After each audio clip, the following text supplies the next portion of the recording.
Chers amis, bonjour. Je viens vous parler d'un problème qui me taraude depuis plusieurs semaines, puisqu'il s'agit du deux poids, deux mesures invraisemblable qu'applique notre justice, ou en tout cas certains de ses magistrats. Comme vous le savez, à la suite de la cagnotte que j'avais lancée en soutien à la famille de Florian, le policier qui a été impliqué dans la mort du jeune Naël, la famille de Naël avait décidé de porter plainte contre moi et donc contre tous ceux qui ont participé à la cagnotte avec pour motif escroquerie en bande organisée et manœuvre frauduleuse. J'avais trouvé évidemment ce chef d'accusation parfaitement fallacieux et j'en avais parlé à un certain nombre d'hommes de loi qui l'avaient trouvé tout autant. Quelle n'a pas été ma surprise que le parquet de Paris, auprès de qui cette plainte a été formulée, a immédiatement, en 24 heures, décidé d'ouvrir droit à cette plainte et de poursuivre plus avant les enquêtes. J'ai donc décidé, de mon côté, parce que je ne voulais pas me laisser faire, d'avoir la même démarche vis-à-vis de la famille de Naël, c'est-à-dire de porter plainte auprès du parquet pour exactement les mêmes motifs, puisque, rappelez-vous, la famille de Naël avait également ouvert une cagnotte pour subvenir à ses propres besoins. Or, voilà un mois que j'ai porté plainte contre la famille de Naël, un mois que le parquet de Paris n'a pas répondu à ma plainte. Dans un cas, la plainte a été acceptée en 24 heures. Dans l'autre cas, pour les mêmes motifs, pour la même chose, le parquet ne répond pas.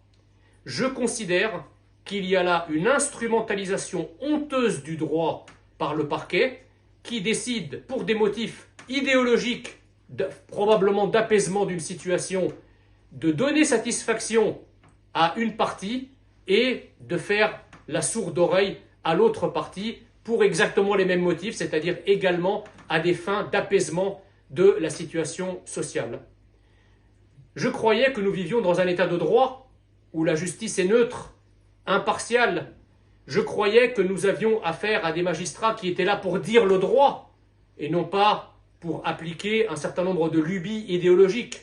Force est de constater que sur ce point, en tout cas, je me suis trompé, même si je ne pêche pas par naïveté et que les exemples abondent pour nous montrer à quel point une partie de nos magistrats, une partie de notre justice, a des décisions incompréhensibles dans certains cas, tout comme d'autres.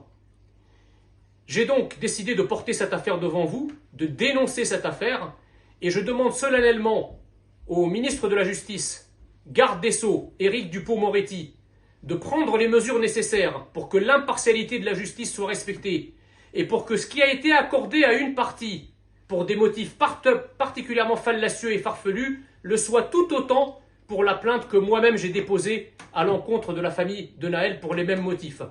J'attends de la justice qu'elle ait une lecture droite, une lecture strictement juridique et non pas une lecture sociologique, sociale ou sociétale ou que sais-je encore. Comme vous l'avez constaté par ailleurs, le traitement que fait la justice d'un certain nombre d'affaires, impliquant notamment des policiers, est là encore parfaitement injuste. Je vous rappelle quand même que le policier impliqué dans la mort du jeune Naël est toujours, à l'heure où je vous parle, embastillé, comme l'a été d'ailleurs le policier de Marseille dans l'affaire Eddy, que la justice a enfermé préventivement pendant 40 jours. Mais diable, quel danger représentent donc ces policiers pour la société pour que la justice décide de les enfermer de manière préventive?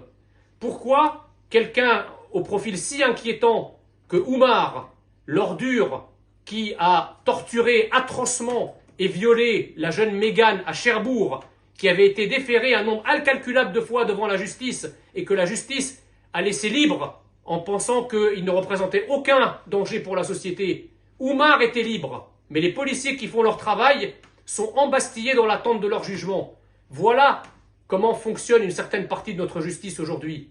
Eh bien moi j'ai un rêve pour que la France se relève de ces maux et de ces affres. Je rêve que la justice travaille main dans la main avec la police pour que l'ordre soit établi, pour que notre identité soit défendue, pour que notre sécurité soit assurée. Je rêve que les ordures et les crapules, que les policiers arrêtent, les criminels, les délinquants, que la justice fasse son travail, qu'elle les juge, qu'elle les condamne à des peines exemplaires pour débarrasser nos rues de cette insécurité endémique qui accable les Français, qui les agresse, qui les tue, qui les viole, qui les poignarde tous les jours.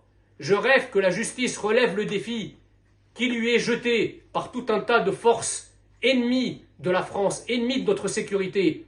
Pourquoi la justice ne prend pas à bras le corps ces problématiques? Pourquoi le travail extraordinaire et exemplaire que font nos policiers et nos gendarmes sur le terrain ne sont jamais suivis des faits ou rarement suivis des faits lorsqu'ils sont déférés devant la justice, justice qui parfois libère et souvent libère les délinquants et les voyous, ruinant ainsi le travail d'enquête qui a duré parfois des mois des policiers et des gendarmes. J'invite donc tous ceux d'entre vous qui trouvent que les policiers ne méritent pas le traitement qui leur est fait, que nos forces de l'ordre, qui sont humiliées à la fois par certains magistrats, qui sont humiliés par certains médias idéologisés, j'invite tous ceux qui veulent soutenir notre police, tous ceux qui aiment nos policiers et nos gendarmes, je les invite à venir manifester leur soutien aux côtés des forces de l'ordre, contre le désordre, contre les émeutes, contre la chienlit. Le 30 septembre prochain, je vous préciserai le lieu, à partir de 15 h, je vous invite à un grand rassemblement afin que cette démonstration de force montre aux médias, à la classe politique dirigeante et à nos magistrats combien les Français sont derrière leurs forces de l'ordre qui, il faut le rappeler, sont le dernier rempart de la France dans les rues, sont le dernier rempart défendant la République dans la rue. Ils sont les garants de l'ordre républicain. Nous devons, par notre mobilisation, les armer moralement pour leur dire « Nous sommes derrière vous, la France est derrière vous. La France aime sa police, la France aime sa gendarmerie, la France aime ses forces de l'ordre. Je vous attends le 30 septembre, plus d'informations à venir. Vive la République et surtout, surtout, vive la France !»